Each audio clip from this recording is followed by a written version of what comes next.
Bab 365. Bertabrakan. Audrey Han tidur sangat nyenyak kali ini, dan jatuh ke dalam mimpi yang dalam seperti Glenn. Gita telah menatap keluar dengan cemas, dia bisa tidur seperti babi untuk apapun yang dia lakukan. Ini adalah pertama kalinya dia begitu energik. Dia telah menatap mobil yang melewati mereka, tetapi dia tidak pernah melihat mobil itu sebelumnya. Tetapi dia tahu bahwa tidak peduli apakah mobil itu melewati mereka atau di belakang mereka, dia sangat khawatir. Setelah akhirnya turun dari jalan raya, mobil masuk ke jalan kota, Gita akhirnya melihat pemandangan malam di kota, dan ribuan lampu. Inilah yang terjadi di kota-kota besar, bahkan setelah jam 12 malam, masih banyak rumah yang terang benderang, dan kehidupan malam mereka baru saja dimulai. Lampu jalan menyala satu persatu di luar jendela mobil. Setelah beberapa kali lampu jalan berwarna merah, Gita akhirnya lega ketika melihat masih banyak kendaraan lokal di sekitarnya. Bahkan jika mereka semua berada di kota utara, dengan begitu banyak mobil, sulit untuk mengenali mereka, dan mereka mungkin telah memisahkan diri, mungkin pihak lain telah berpindah jalur. Setelah memikirkan hal ini, Gita akhirnya menghela nafas lega, lalu perlahan-lahan jatuh kembali dan tenggelam.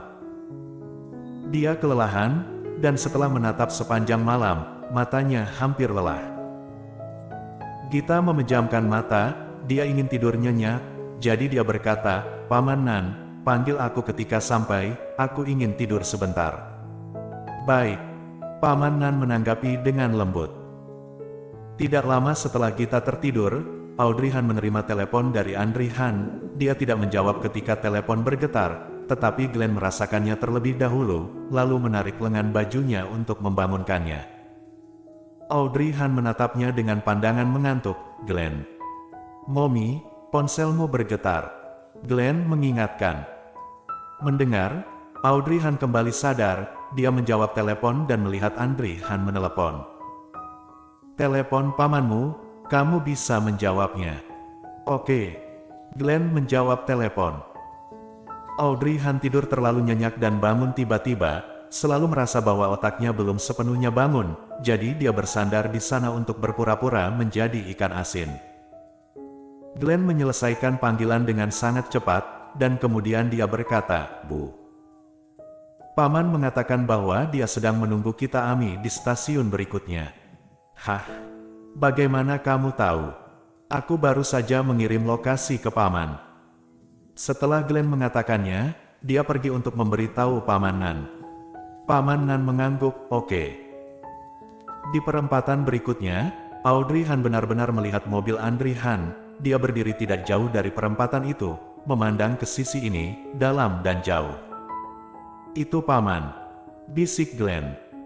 Audrey Han melirik Gita di sebelahnya, dia masih tertidur. "Glenn, Mommy, akankah kita membangunkan bibi Gita?"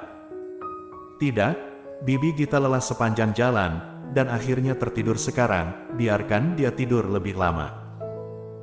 Jadi ibu dan anak itu turun dari mobil bersama dan berjalan di depan Andre Han. "Kakak." Audrey Han menatap tak berdaya pada tatapan tajam Andre Han yang dalam. "Kamu benar-benar, bukankah aku bilang tidak apa-apa? Kamu masih bergegas keluar di tengah malam."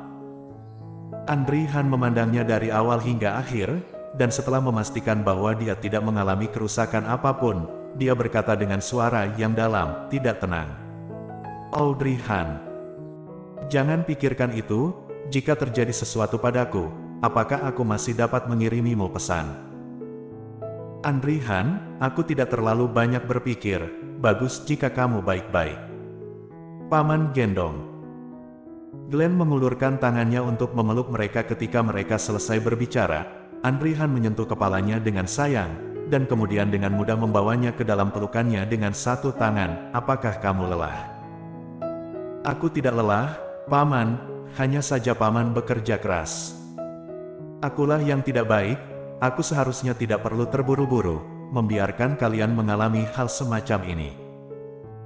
Ayo pergi, duduk di mobilku dan aku mengantarmu ke kediaman keluarga Han." "Tunggu sebentar." Audrey Han menoleh dan berjalan ke mobil aslinya dan bersandar di jendela dan berkata kepada Paman Nan, "Paman Nan, tolong kembali ke kediaman keluarga Han bersama kami. Gita masih tidur, dan aku akan membangunkannya nanti." Paman Nan mengangguk lembut padanya. Sebuah kendaraan yang familiar lewat di lorong, dan pria yang duduk di kursi pengemudi berwajah dingin dan menatap lurus ke depan. Tapi dalam keadaan linglung, dia sepertinya sedang dipimpin oleh sesuatu, dan tatapannya melihat ke arah lain. Tepat pada saat ini, Audrey Han sudah berjalan menuju mobil Andri Han. Andri Han juga membuka pintu. Audrey Han membungkuk dan masuk ke dalam mobil. Wajah cantik dan cantik wanita itu sekilas, tetapi Golden Ye masih terpana, merasa bahwa pikirannya tiba-tiba ditarik keluar sangat jauh. Ketika dia kembali ke akal sehatnya, dia menyadari bahwa ada sebuah mobil di jalur kiri melaju ke arahnya. Golden Ye menyipitkan matanya dengan berbahaya, dan dengan cepat memutar kemudi di tangannya. Boom! Tidak lama setelah Audrey Han masuk ke mobil, Glenn baru saja duduk, dan kemudian dia mendengar suara keras. Keduanya menoleh untuk melihat sumber suara, tepat pada waktunya untuk melihat sebuah mobil menabrak pagar pembatas di sebelahnya, dan kemudian berhenti. Ketika Audrey Han melihat adegan ini, pupil matanya menyusut, dan dia merasa kelopak matanya melompat dengan kencang. Dia tiba-tiba merasakan kegelisahan, jadi dia dengan cepat mengulurkan tangan dan menekan kelopak matanya dan tanpa sadar berkata, "Apa yang terjadi dengan malam ini? Begitu banyak masalah." Andri Han juga melihat pemandangan itu, mengerucutkan bibirnya yang tipis dan berkata dengan dingin, "Pemilik mobilnya yang tidak hati-hati. Orang-orang ini mengemudi terlalu ceroboh, jadi ayo kita pergi dulu." "Ya, mari pulang, aku selalu merasa tidak nyaman melihat ini." Setelah melihat ini, Glenn dengan cepat mengulurkan tangan dan memeluk Audrey Han. "Mommy jangan takut, Glenn melindungimu." Audrey Han merasa hanga. Setelah mobil menyala, Audrey Han mau tidak mau melihat kembali pemandangan yang tidak jauh dari jendela mobil. Mobil yang menabrak pagar pembatas tidak tahu apa yang sedang terjadi. Pemiliknya tidak bergerak untuk waktu yang lama, dan pintunya tidak terbuka. Juga tidak tahu apa yang terjadi pada orang-orang di dalam. Audrey Han mengulurkan tangannya dan memutar alisnya, lalu menarik kembali pandangannya. Mobil dengan cepat tiba di kediaman keluarga Han. Ketika mobil memasuki kediaman keluarga Han, Audrey Han selalu merasa aneh melihat pemandangan itu.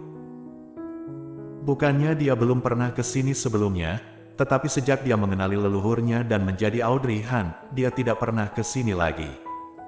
Dalam 5 tahun, ini adalah pertama kalinya dia kembali ke tempat ini.